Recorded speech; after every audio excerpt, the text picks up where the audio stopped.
Hey dudes, welcome to Splat from the Past, the only 80s themed horror and sci-fi show where things can get totally radical.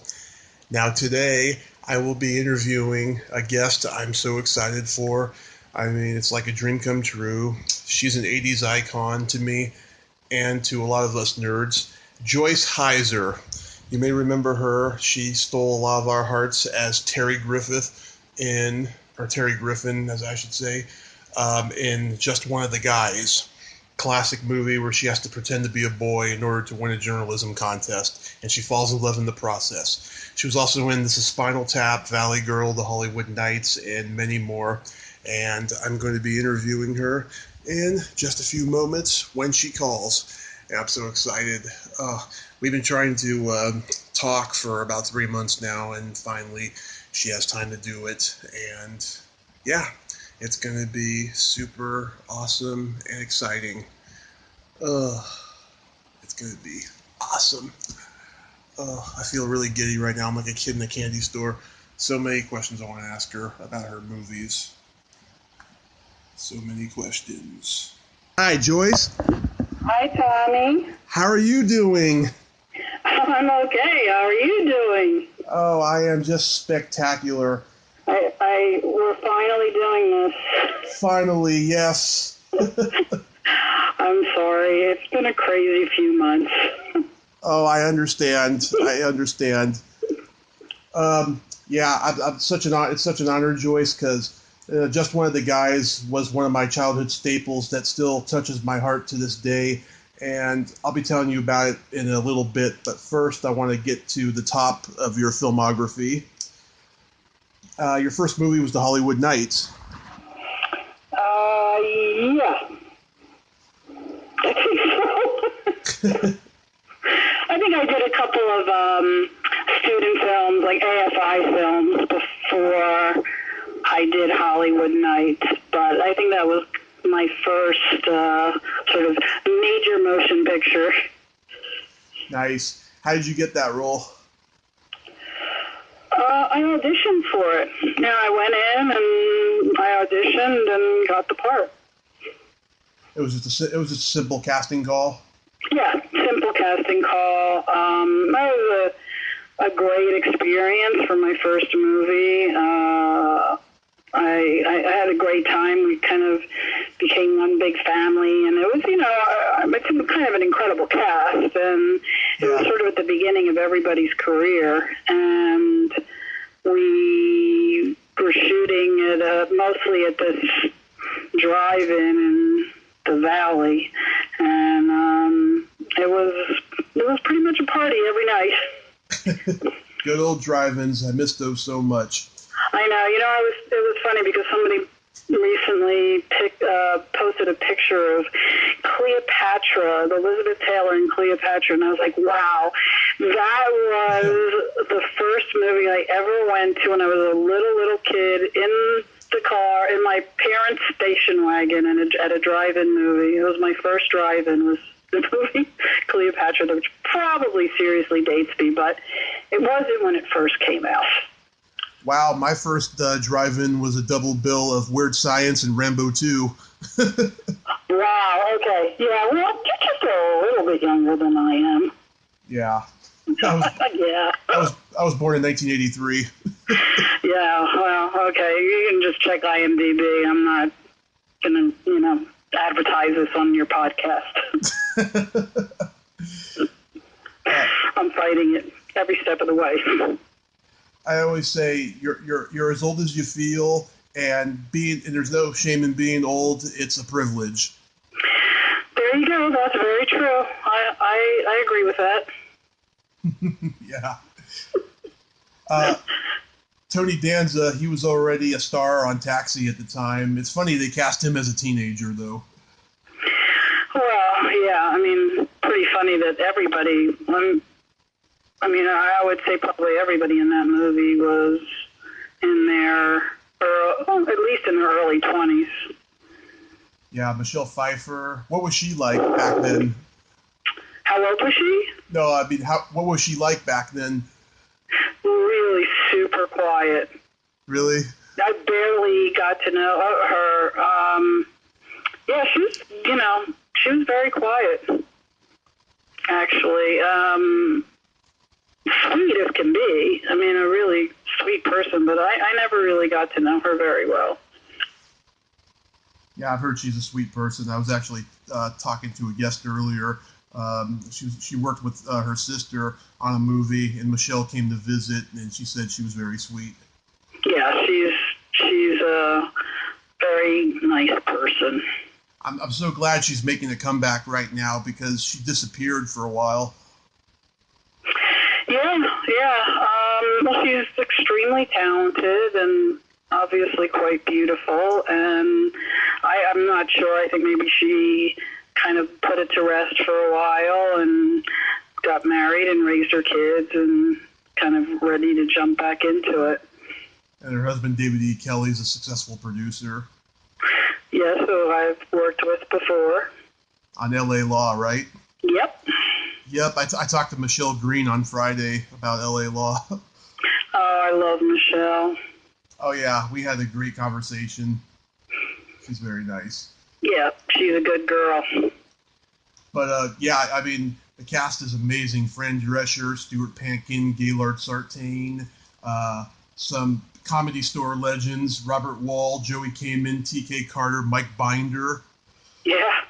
I mean, those guys. It was an incredible cast. Oh my gosh, I'm blanking on his name. I don't know what happened to him. Graham. Do you know who I'm talking about? Of course, in this moment. Graham. It'll probably come to me as soon as I hang up the phone. He's in the movie. It was an incredible cast, actually, and there's great stuff in that movie. I think that movie was really underrated. Yeah, it's very underrated. It's one of the more underrated teen movies from that period. I used to see it on HBO a lot. And were you talking about Gary Graham? Gary Graham, yeah. Thank you. Yeah. Was your character named after Jerry Weintraub? That's a really good question. I have no idea. That's something Floyd would have to answer. I'm not sure. I mean Brenda Weintraub, right? That was my name? Yeah. I remember. It was a long time ago. It was Brenda and I see. What was my sister's name? Brenda and Roberta Wallach. What was her character's name? Oh, let me see. I want to say sister. Was it Sheila or? I'm looking here on IMDb. Brenda Weintraub. It's Brenda Weintraub, yeah. That was me. Yep. I don't remember. I really don't. See, here I go. It's like my memory. She and I got on really well. Roberta Wallach, who was Eli Wallach's daughter. Yeah. Really talented, so much fun. And Floyd was really great as a director because he kind of just let you go, kind of gave you a framework of kind of what he was looking for. Basically, we improv'd a lot of stuff, and it was really nice to have that experience, to be able to bring, to have that kind of creative input into a movie and into a character, and it was a wonderful, really wonderful experience. I've had a few of those. Mm-hmm. I had a similar experience, even though it was a great script with just one of the guys. And when I worked with Rob Reiner on Spinal Tap, which was all improvised, yep. It's a really fun way, challenging, but a really fun way of working. Yeah, of course. And Nina Axelrod had a tiny part in the movie, too. She plays like a random girl with some other girl. In Hollywood Nights? Yeah. Yeah. You're that I don't remember. I don't remember. Was she in the drive-in? Was she there? I think she was in the drive-in, yeah. No, boy. Okay. Well, you're going to see that I am definitely, my memory is definitely challenged. It was a long time. What year was that? 1980. 1980? Yeah. Oh, God. Yeah, I was, 12 or 13? And then you got to be in Audrey Hepburn's last movie, They All Laughed. Oh, yeah. Wow, that was, talk about another incredible experience. She was truly one of the most amazing people I've ever met in my entire life. I can imagine. That was quite an experience, that movie.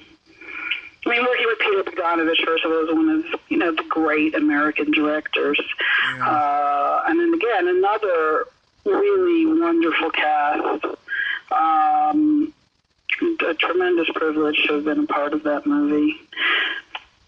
Yeah, I mean, it's got Ben Gazzara, John Ritter, Colleen Camp, Glenn Scarpelli from One Day at a Time, and Elizabeth Pena, who I miss. What was she like? She was great. I mean, ton of fun. Again, one of those, where, it happens on a lot of movie sets when people work together and become a family, and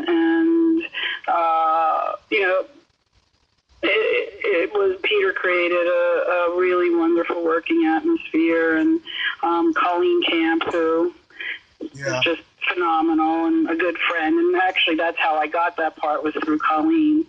Nice. And I knew each other from New York, a restaurant that we used to all hang out at in the 80s, called Cafe Central, which is on the Upper West Side of New York. We met there and became fast friends, and when they were casting They All Laughed, she introduced me to Peter, and Peter put me in the film. Oh, yeah. That's the kind of camaraderie I miss in the world of acting. Yeah, me too. One of the reasons you don't see me much anymore. They just don't do it like they used to. No, but I'm sure when you do get something, you're very grateful, though. Well, honestly, I'm not really out there right now. I am considering, sort of stepping back in the not too distant future. I did write a series with my writing partner, Carrie Howman, that was starring Rosanna Arquette, and we shot that a couple of years ago, and I'm in that, but I really haven't done anything in quite some time. Yeah, it's only acting-wise, I've been writing much more. Mm-hmm. It's only a matter of time, though. Yeah, what is that? The line in The Godfather, every time I try to get out, they pull me back in. Yeah. They pull me back in. Did you have any interaction with Dorothy Stratton? Yeah, Dorothy and I actually were very close. The day she died, she was actually supposed to be with me at my house. And, yeah. Yeah, that was tragic. Oh, my God. What'd you think about that movie they made?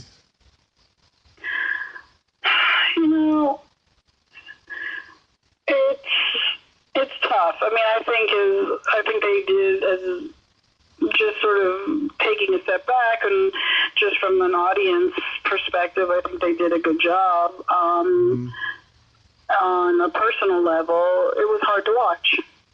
I can imagine, I'm sure it's like the same feeling that everybody from Saturday Night Live got about that John Belushi movie, Wired. Exactly.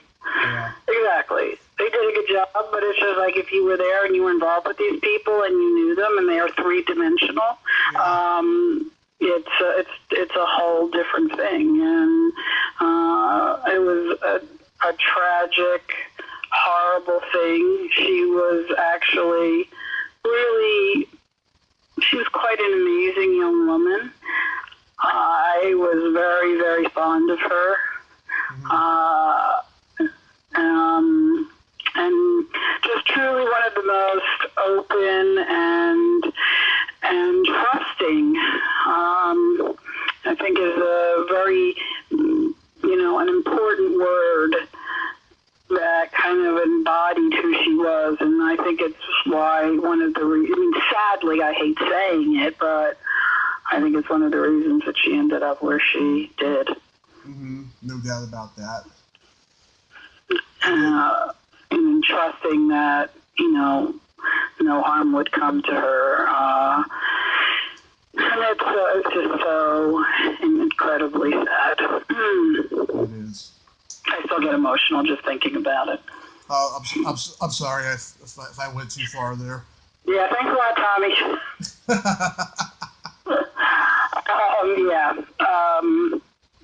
It was a tremendous loss. And then you did one of my all-time favorites, Valley Girl. Can you believe that movie has had such a cult status the way it has? No, by the way, I feel the same way about just one of the guys. It's just like it just blows my mind, actually. Valley Girl, it was such a sort of silly, what seemed to me to be a really silly, but very well done and very funny. Martha Coolidge is a terrific director. But it's sort of incredible that this movie kind of had the life that it did. Mm-hmm. Yeah, I just heard MGM's allegedly not going to release the reboot because of that guy that's in it. He was a YouTube star and he did some offensive video or something. Oh, I don't know anything about that. Yeah, I'm trying to remember what he did. It was I don't know, I think it was something political, and he pissed off a lot of people, and so MGM's not going to release the movie now or something. Yeah. So they were going to do a re-release of... No, it's a remake. They already made it, but... Oh, they did a remake of Valley Girl? Yeah, and Deborah Foreman's in it. She plays one of the older characters. Okay, that's kind of crazy. Are you talking about Logan Paul? Oh, yeah, Logan Paul, that's his name. Yeah. That's so interesting because he was actually supposed to come up to the non-profit. I work with a non-profit. Really? And he was actually supposed to come up and visit our kids. Mm-hmm. And thank God that didn't happen because I think it was the weekend after that whole mess was uncovered. I don't even honestly, I still don't know what he did, but all I know is that whatever it wasn't good. Yeah, I think I just did you a good service. Yeah, I didn't know. I had absolutely no idea that they did a remake of that movie. No clue. Well, I think I'm just paraphrasing here, but based on what I heard, it's a musical. A what? Yeah, it's a musical version, allegedly. Okay. Wow. All right.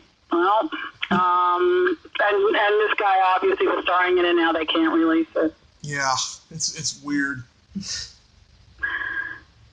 That is weird. Yeah. And E.G. Daily, I met her a couple of years ago at a convention. She is such a doll. She's great. I haven't seen her in many years. I used to see her all the time. She's awesome. I love her. So talented. Another really talented actor. Yeah, I love her. We took a picture together. I took her by the hand and kissed it. Then she she sat down and she gave me a sexy wink and a smile, and I was just like, "Oh, E.G., I want your love." I said it. That's hilarious. She's an another good girl. I mean, it's funny, like, listening to you talk about everything that I've done, the people that I've worked with, I'm just kind of like, wow, you know, I've really been blessed to work with some real and amazing people. I mean, I don't think there's anybody out there that I would have anything bad to say. Not that I would say it here to you, but yeah. The good news is I don't have to, because I've worked with some really great people. Yeah. What was Nick Cage like back then? Crazy. I've heard, like, back in those days, he was crazy, but he was a lot nicer than he is now. Yeah, I don't know, Nick. Like, I haven't seen him since. Actually, maybe I saw him a few times. I can't really say know him, so I can't speak to who he is now. But he was just like, what I loved about Nicolas Cage is that I thought he was, you know, truly one of the most courageous actors for his age that, you know, I had really personally experienced. I mean, this was a guy who was just willing to do anything.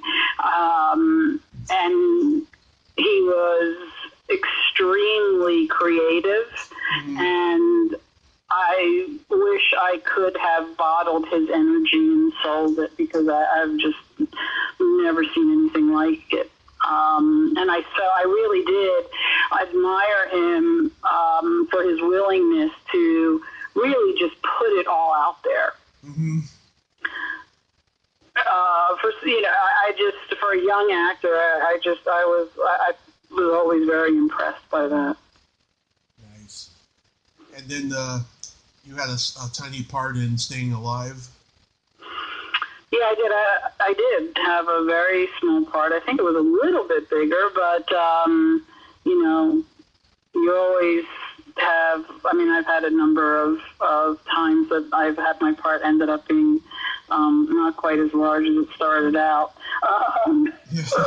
which is always a little sad, but yes, I worked with Sylvester Stallone and then John Travolta. That was really, that was a great experience, really fun. John is, I'm going to talk about a really sweet and generous guy. Certainly at the time, again, I don't know him anymore, but he was awfully sweet and really, really good to me. So was Sly, so I was great too. Yeah, my mom's been wanting to be Mrs. John Travolta since 1975. She loves him. Yeah, he was really great. He was fun to work with, and you know, it's funny. I like thinking back, and I for some reason I remember being really nervous when I was shooting that movie. And I don't actually remember why, but I just remember John just being so incredibly nice and sweet, and really, he was just really kind. I mean, I hate using the word was. It's not like he's still not around. I'm just saying, for me, it's history. So, you know, I don't know him now. I can't claim to tell you. I couldn't tell you who he is today. I just know that then he was really, really nice. Yeah. Well, he hasn't been around that much since the scandal, which is unfortunate. But yeah, he'll be back. He always comes back. Yeah, he does. He does. I hope he does. Good for him. He's a talented guy. And then you did one of the most influential comedies of all time, This Is Spinal Tap. Now that was that was one of those experiences where I had this really great role and I had no idea that how much of it had been cut out. Yeah. And we were invited to the premiere, and I actually brought my mother I flew her in from Philadelphia to go to the premiere of this movie. And I don't know how many times I said, okay, here I come. This is my scene coming up. And, you know, okay, well, I don't know what happened there, but all right, this next scene, I mean, it was just like that for the whole movie. I think I maybe said 2 words in the entire film. I think that actually when they put out the extra footage of it, a little bit more. Believe it or not, I've never seen it. I heard I was, but they apparently shot some insane amount of footage on that movie. Like, you can't imagine how many people are in that movie that never even ended up on screen. I mean, I think they filmed something like 150 hours worth of film. Wow, that's a lot of film. Oh, I mean, it's an insane amount of film. Yeah, but that was another completely improvised. So much fun. I mean, talk about intimidating. I've always felt pretty confident in my comedic skills, but working with those guys, just, Harry Shearer and Chris Guest and Rob, I mean, they're geniuses. They were geniuses. It was really intimidating. Was it true though that Rob Reiner was like freaking out because it was his first movie as a director and he was hoping it was going to be successful and it wasn't going to ruin him? Because that's what I don't know. Rob is. I used to make such fun of him in those days because it was just like everything was a disaster all the time. That's just, I'm talking, this is the past. I actually ran into Rob at Bill Maher's show, and he was just, couldn't have been any sweeter. I've run into him a few times over the years. I think he's much happier now maybe than he was back then. Brilliant, by the way. Brilliant talent. He's Carl Reiner's son, Yeah, he was really, I loved working with him. I loved it. I really did. It was just funny. It just was his personality, that it's just like everything was always like, DEFCON 5. Yeah, a couple of years ago, I met Brink Stevens because she played one of the, I think, what was she, a groupie or something in the movie? And she told me, he was freaking out on the elevator, like, I hope this doesn't ruin me. I hope this doesn't ruin me. It's exactly what I'm saying. It's like everything was DEFCON 5. Everything was going to be a disaster. And, I actually think, Spinal Tap to me is just one of the, it's up there in all time. I can't even believe my name is even in the credits, which I think was on screen longer than I was. But it was, I just think, one of the most brilliant comedies. Yeah, it is definitely one of the best. This week I'm going to have Gloria Gifford on. She was the security officer with the cucumber scene. Oh, yeah. Oh, right. Yeah. You're going to be talking to her? Oh, yeah. I'm looking forward to it. That's great. How did you end up in Dan Hartman's video for I Can Dream About You? Let's see. His manager at the time, I knew his manager, and his manager had asked me if I would be willing to go to London to shoot a music video for Dan Hartman, and I was like, yep. Absolutely. I'd never done a music video before, so that was a blast. Yeah, they flew me to London. We shot the whole thing at the Hard Rock Cafe in London. Oh. I got a great little vacation out of it, and had a blast. Dan was another great guy. Yeah, we lost him too soon. He was so underrated. He was in the Edgar Winter group, and he did some pretty good songs that the general public doesn't even remember, and it's sad. It is really sad, and talk about another honor. It's truly, that song, I Can Dream About You, is truly one of my all-time favorite songs, and I loved it before I even shot the video for it. So I always laugh every time I see it with my me and my ginormous 80s hair. I love that. Yeah. I was just like, it's pretty funny. Yeah, it's a cute and funny video, and the song is so soulful with like 80s synthesizer in it. I love it. I've sung it in karaoke.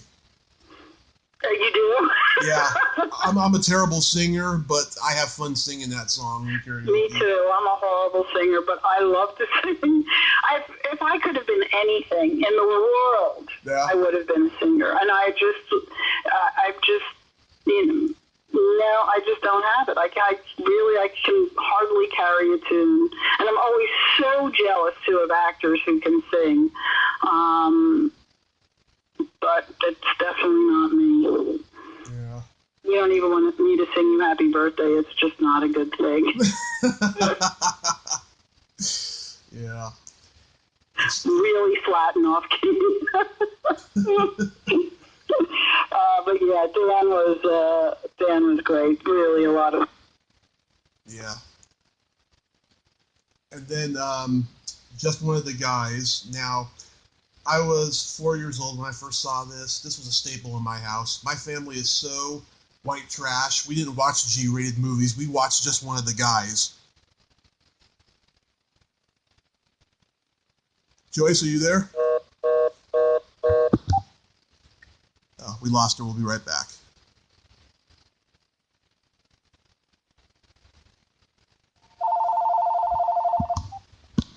Yeah, we got disconnected. That was my dog. Oh. Damn dog. I'm really sorry. It's okay. Damn dog. My damn dog, yes. Sorry about that. Yeah, so Dan Harmon, awesome, amazing, and very sad. Left us too soon. I agree, completely underrated. Yeah. Now, Just One of the Guys. Yeah, when I was 4 years old, this movie was a staple in my house. My family was so white trash, we didn't watch G-rated movies. We watched Just One of the Guys. My brother had a crush on you. Huh? How old were you? I was like 4. Oh my God. My brother was like 13. He had a crush on you. Thanks, brother. So, did you compete with other actresses for the part? I did. I think there was about 6 actors that ultimately screen tested for the role. And I got the part. The only other actress I can imagine in this role from that time is Betsy Russell, but you took it and you ran with it. Thank you very much. I really loved this project. I really loved working with Lisa Gottlieb. I think she has a great vision, and Jeff Franklin wrote a really funny and what I believe to be, for the time, a pretty subversive comedy. Yeah, I mean, your performances are so great. You go from this feministic girl to this Ralph Macchio-esque geek to this matured version of the girl at the end, and we believe you every time. Well, I'm flattered by that. Thank you very much. It was of course a great privilege, actually, to have for me to. I was so excited, and I remember reading the script and then sitting down and talking to Lisa about it and her vision, and it was just so in line with how I saw this movie and how I saw my role in it, and it was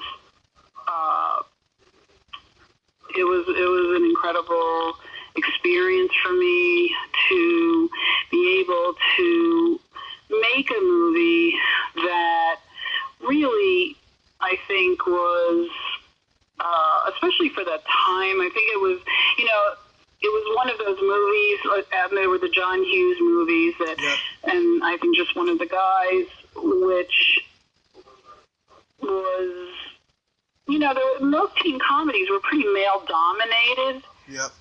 And, this was it sort of like ushered in those female-driven teen comedies, and involving important issues, right? Right. Gender issues, sexism, all of these things that were, and looking at it in a way that, I think that Just One of the Guys was less about, making really a statement about gender inequality or a real statement about sexual politics. It was, I think, really more about, non-judgment. Mm-hmm. Absolutely. I don't know if that makes sense. No, it does. It ultimately becomes a love story too. Yeah. It's a lot. It's kind of this incredibly, I think the film really actually has a lot of gravitas hidden away in this sort of, raunchy kind of, corny, yeah, teen sex comedy. The Buddy, Buddy was I don't know, have you ever seen, had you up until that point, I guess, seen a hornier character in a movie?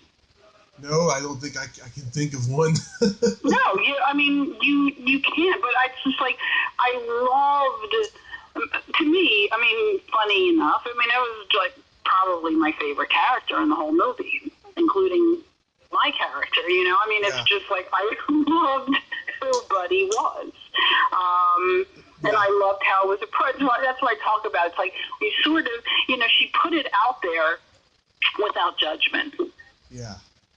That it's just it was just fun and funny and real because, that's what kids were doing. Yeah. And that's what they're still doing. Yeah. So it's just I don't know, I really appreciated the tone of the movie. I appreciated that this movie had something to say, without preaching, without any. There was what was the Barbra Streisand movie? It's Yentl, right? Yeah. And which was extremely well done. Obviously, a very different thing than an 80s teen comedy, and dealing with a lot of those same issues about gender and sexism and all of those things. But it was very obviously that where I think Just One of the Guys is something that really spoke to kids and spoke to that fish out of water, right? The young people who felt like they didn't quite belong. Yeah.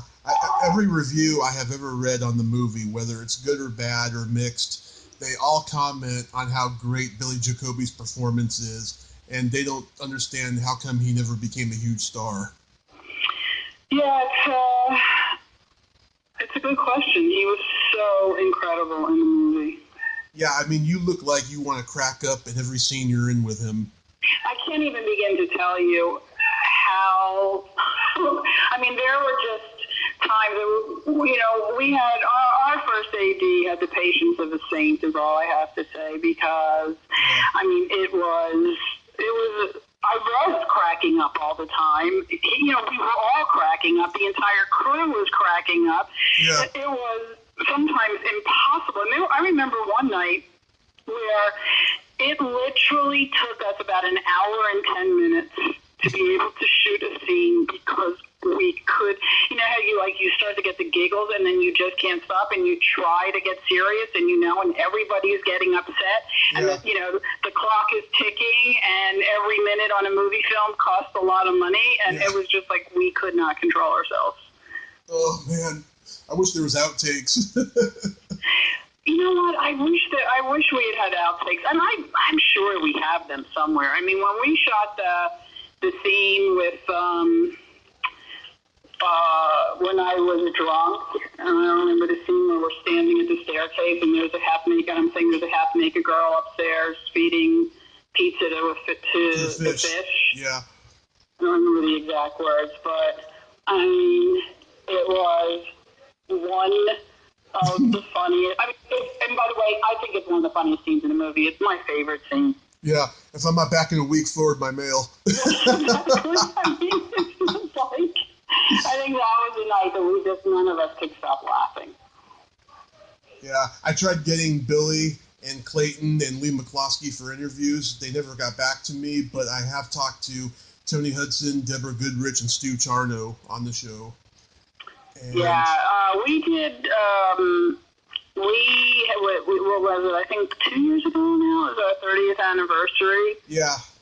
And I know nobody thought Billy was going to show up, actually, because the same thing, he hadn't really responded to anybody. And then he kind of surprised us all and he showed up there, and it was so great. I love it. He's so good. Yeah. When I talked to Deborah, I enjoyed her so much. She told me she had lunch with you the week before.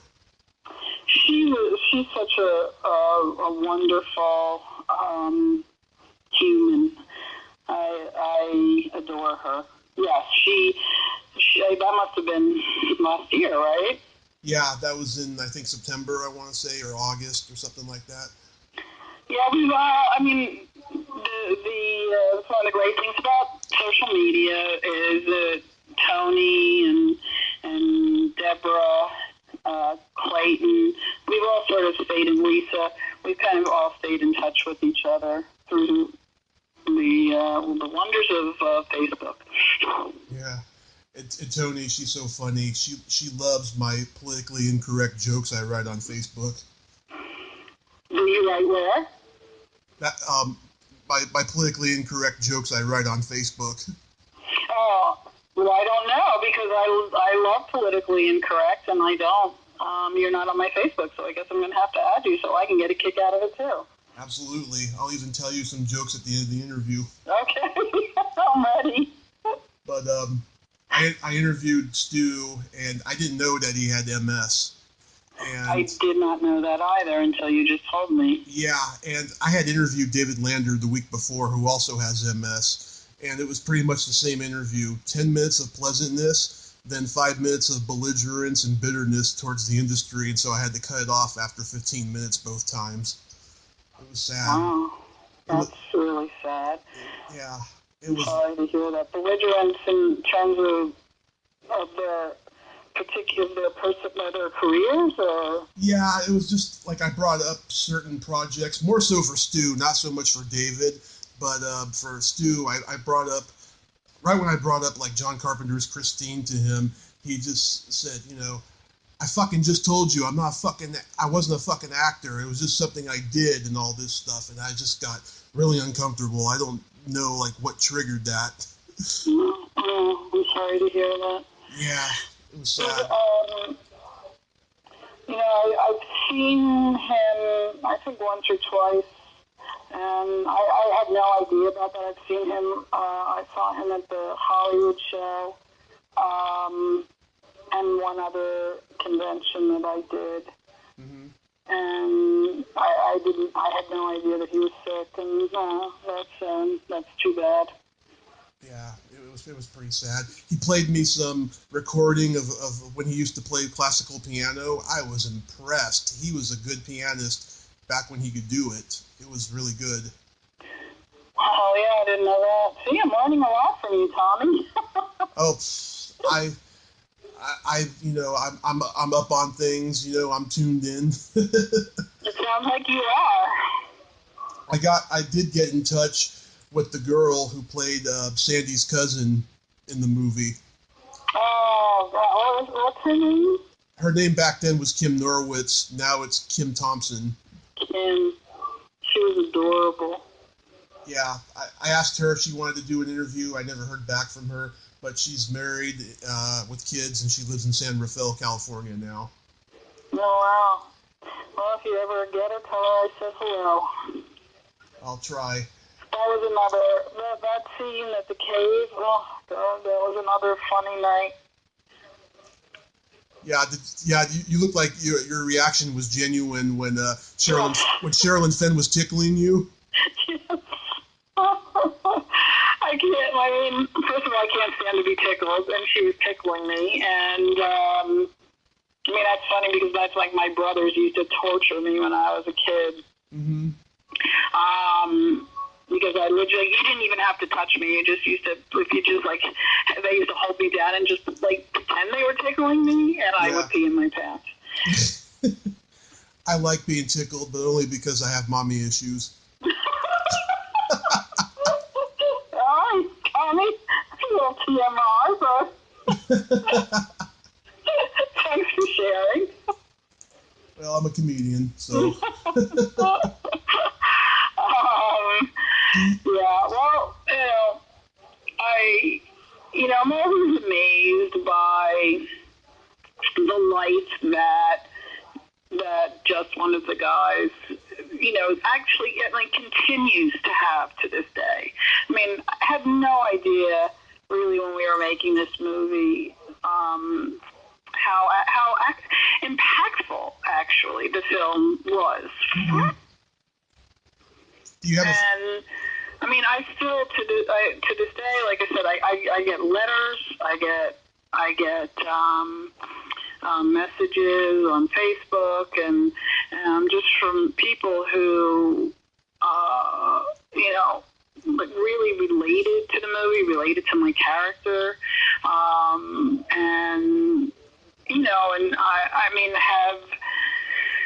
have expressed to me that it really helped them when they were kids, and help them get through a tough time in their life, or help them get in touch with their sexuality, or the questions that they may have had about their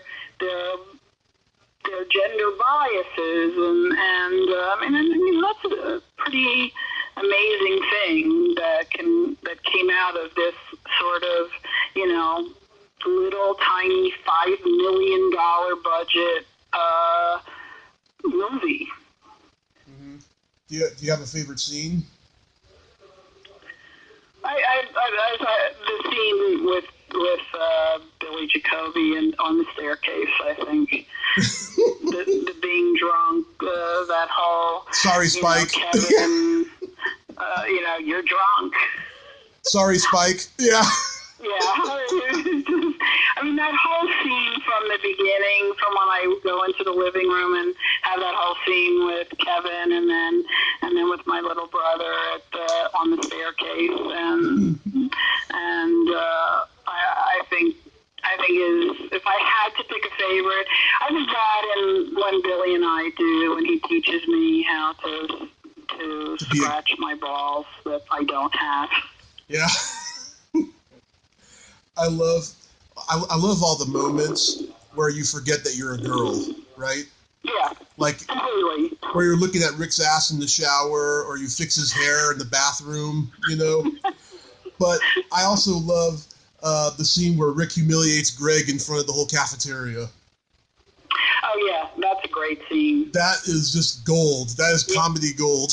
Yeah, that was a great scene. Clayton was so good in that movie. Mm-hmm.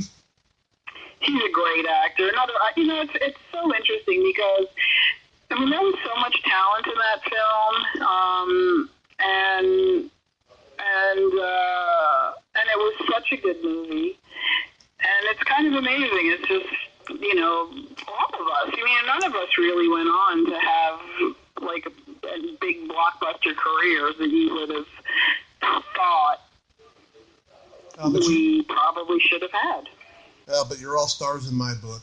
Oh, Tommy, you're so sweet. But there's a scene where you and Buddy are at the table eating pizza for breakfast. Oh, like with a mom calls?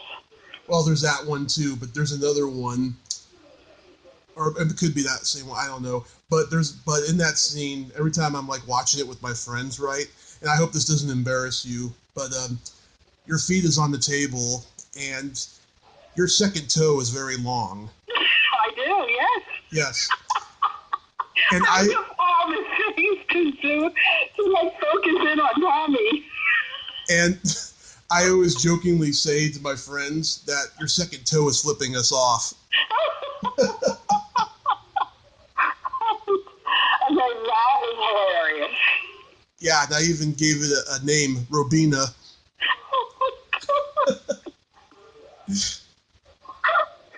Okay. Robina.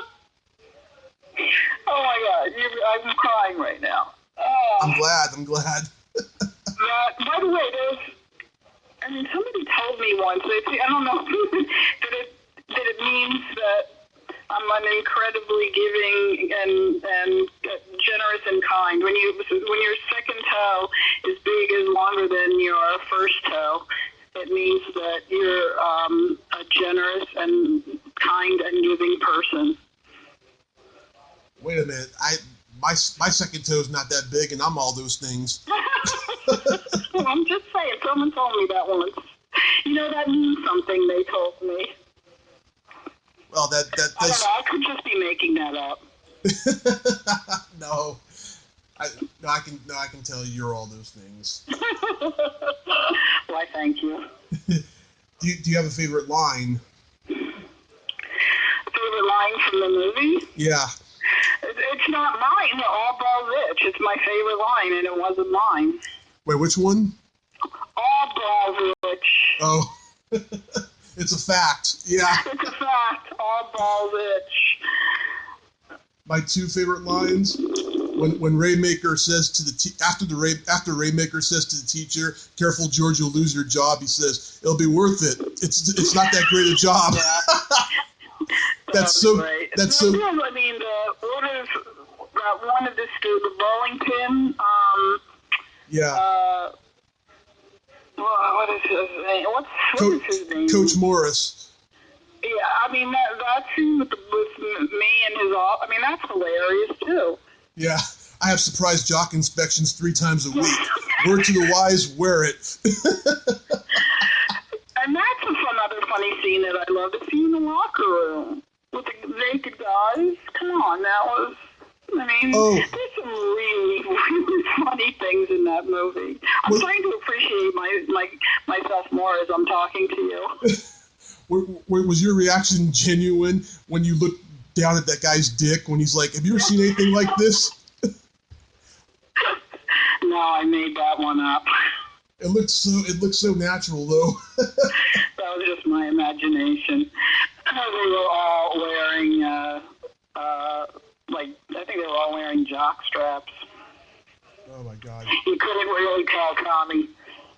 I was the only guy on the football team who openly wore a jockstrap. Nobody else would admit to it. Oh.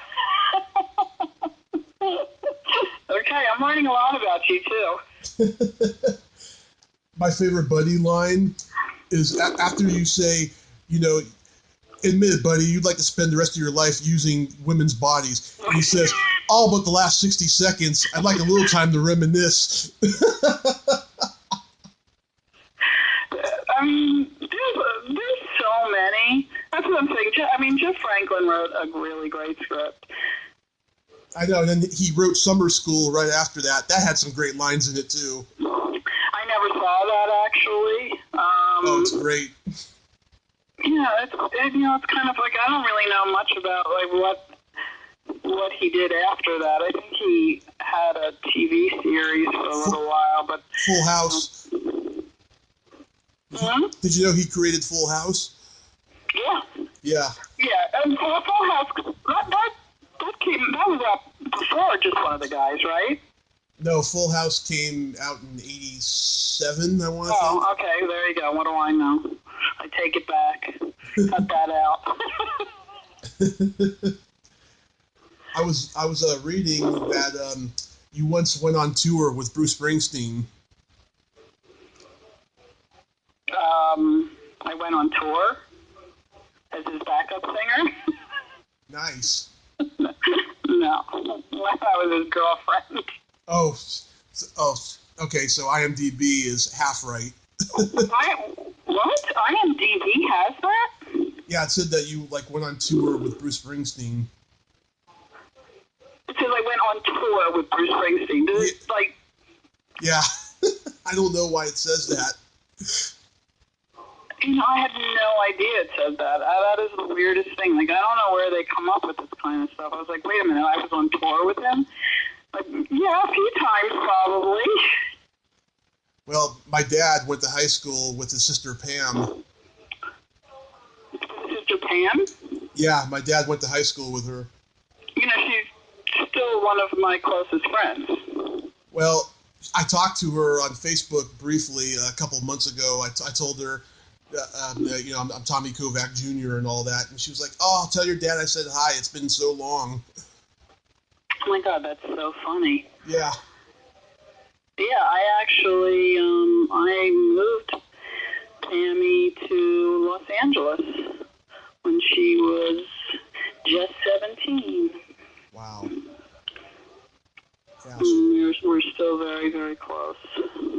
Yeah, she hasn't seen him in a long, long time, but he has very fond memories of her.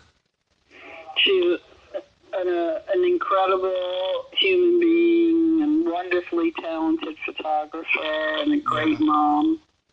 Oh, that's great. So, what's the Harold Robinson Foundation? My passion. That's what it is. The foundation is, it's something that we started about 8 years ago. My husband and I and another guy, David Moss, who now serves as our president. And what we do is we basically use we use camp as a vehicle for change and empowerment. It's for our marginalized communities. Right now, it's only here in Los Angeles.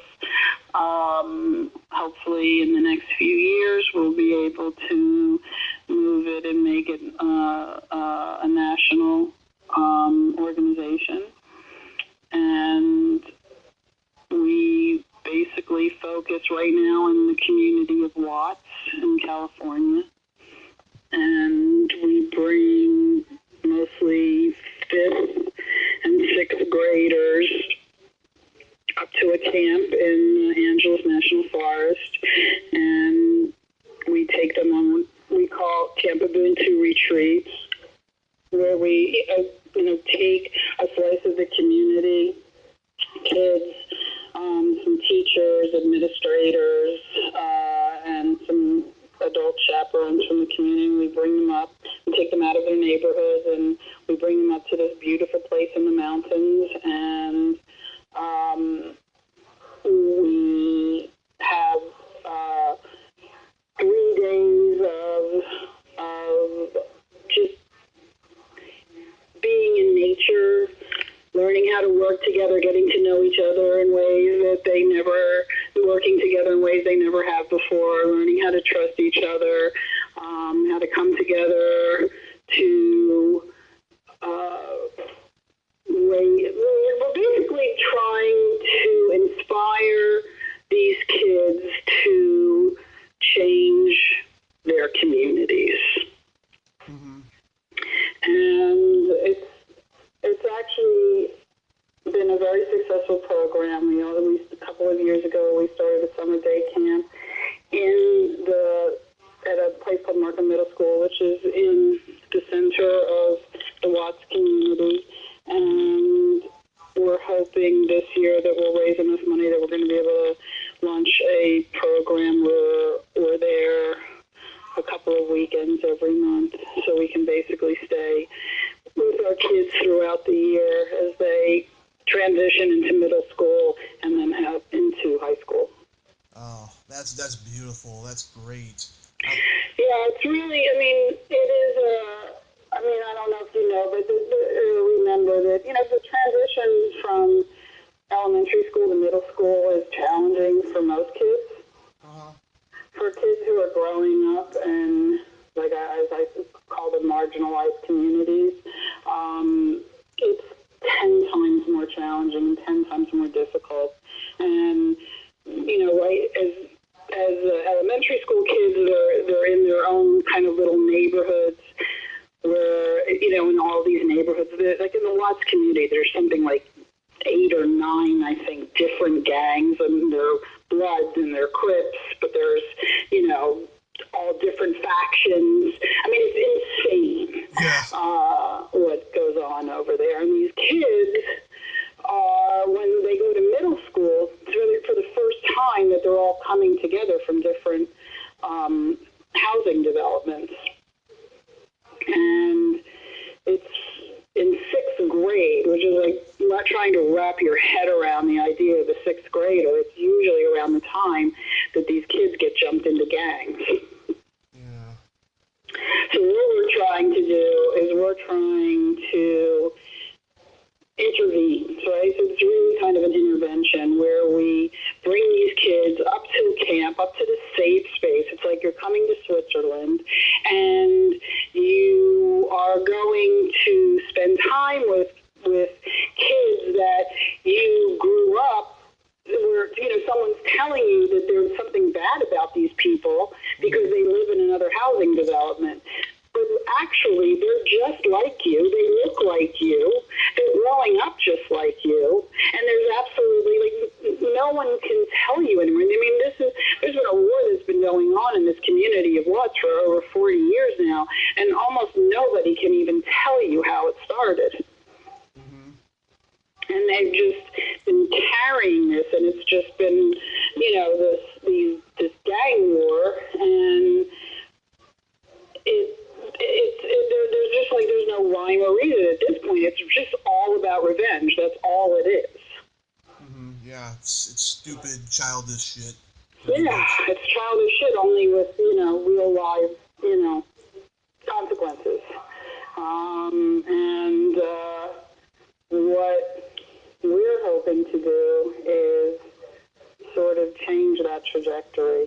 And, where does basically hate come from? Hate comes from fear. Where does fear come from? Fear comes from ignorance and not knowing, right? Fear of others, fear of what you don't know. And, if we can bring people together, if we bring people together from those communities, those neighborhoods, and bring them together with kids, and we do, with young people from more affluent communities, and we bring them together and they learn about each other and they hear each other's stories and they get to know each other and love on each other, and they go home and it's just like, wait, I might not be able to be best friends with this person, but I just spent a weekend with them where, we ate together and slept in the same cabins together and played together, and they helped me, get up on that ropes course, and they helped me climb over that wall, and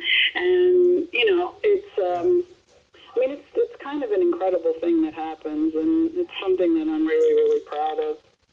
That's just spectacular. I mean, was there anything that happened to you in your life that triggered that you wanted to get involved in something like this? Yeah, I grew up, single mom, raising 4 kids on like $27 a week child support. My mom worked, I think she worked like 3 or 4 jobs, and during the school year, at least, I was helping really raise my younger brothers, and I was able to go to camp in the summertime, which for me kind of felt, to me, like it was like the only opportunity that I had to just be a child. And that experience was afforded me by a charitable organization, the Jewish Federation, actually. It was a non-denominational camp, but it was the Jewish Federation that funded it. And because of the generosity of that organization, I was able to have that experience. And when I met my husband, he owned a camp, and it was something, he had a very different upbringing than I did. He grew up in Beverly Hills. He was able to go to camp every summer. Mm-hmm. He was had more privilege, but he always understood that there were kids that never had the same opportunities that he had. So he had always wanted to do something. That's one of the reasons why he wanted to buy a camp to begin with. So that's basically, the two of us coming together with the same goal in mind, but coming from a completely different place. Mm-hmm. Yeah, it's been going on for far too long than it should have, but it's so great that you're getting involved in that cause, and I just admire people who do humanitarian causes.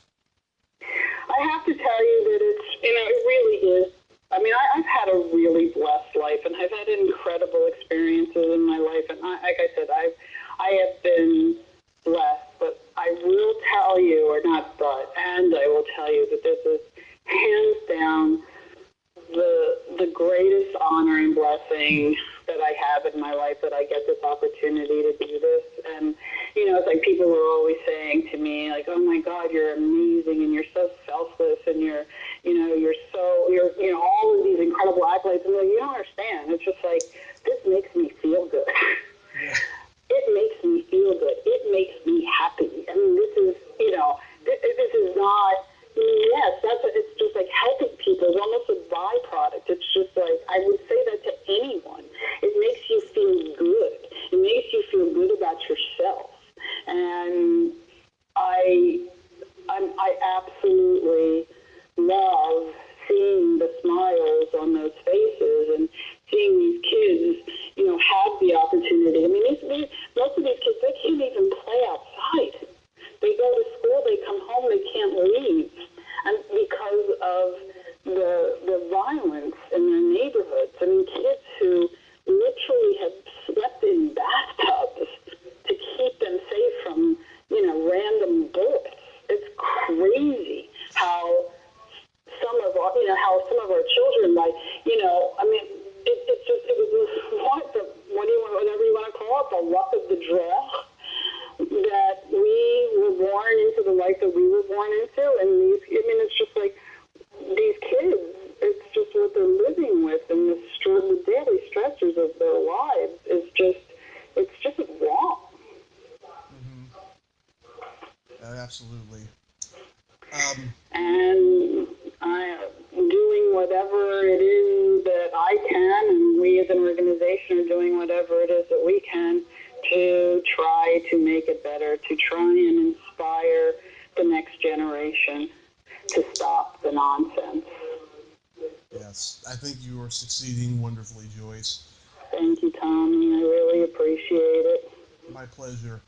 And I'm going to wrap this up by telling you some jokes. Yay, okay, go. You know the difference between a golf ball and a G-spot? I don't. A man will spend 20 minutes looking for a golf ball. Okay. I don't remember that one. Okay. You got me right. I am not an easy laugh, by the way. That was good. Go ahead. Try me again. Wow, I feel great. What happens to your asshole when you have an orgasm? I have no idea. He's out playing pool with the boys. That's like a Bensonhurst joke. And okay. Why is aspirin white? Oh, why? You want it to work, don't you?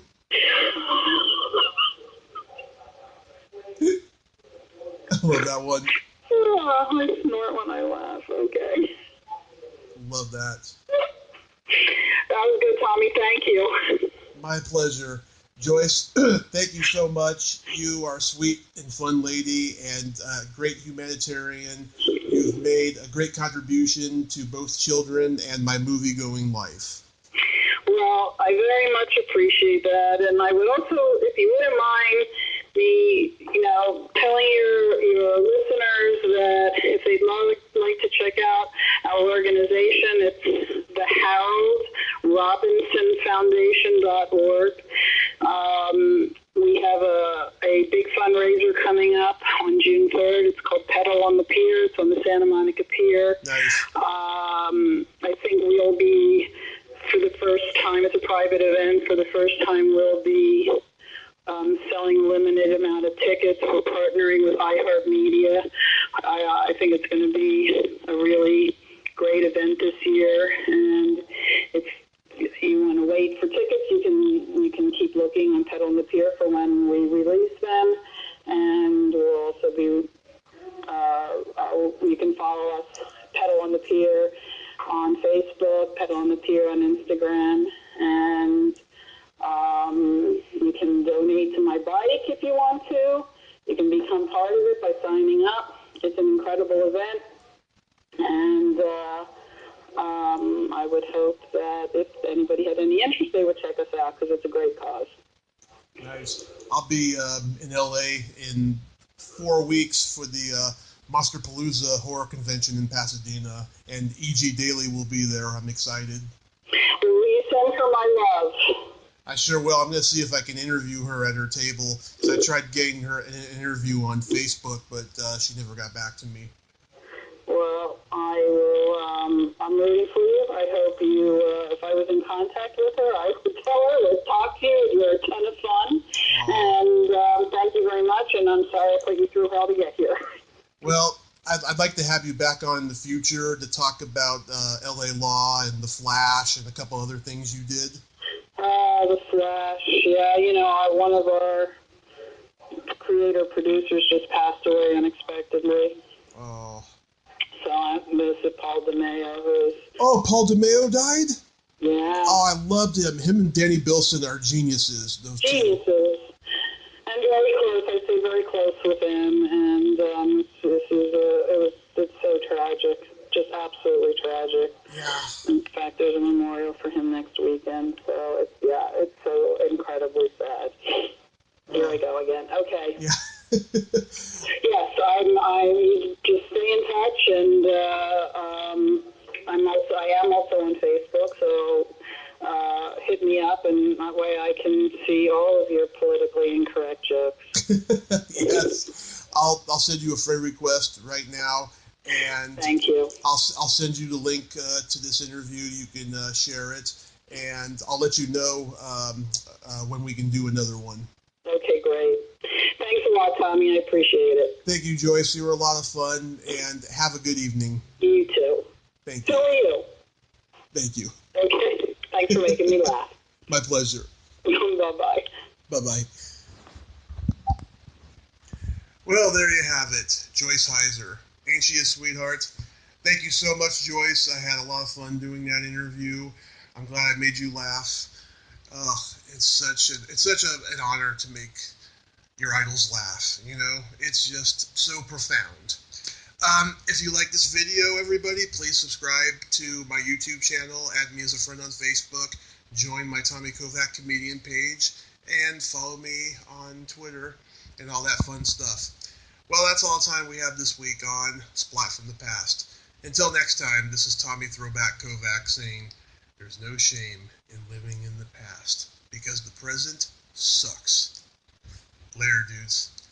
I can dream about you if I could hold you tonight. I can dream about you if I could hold you tonight.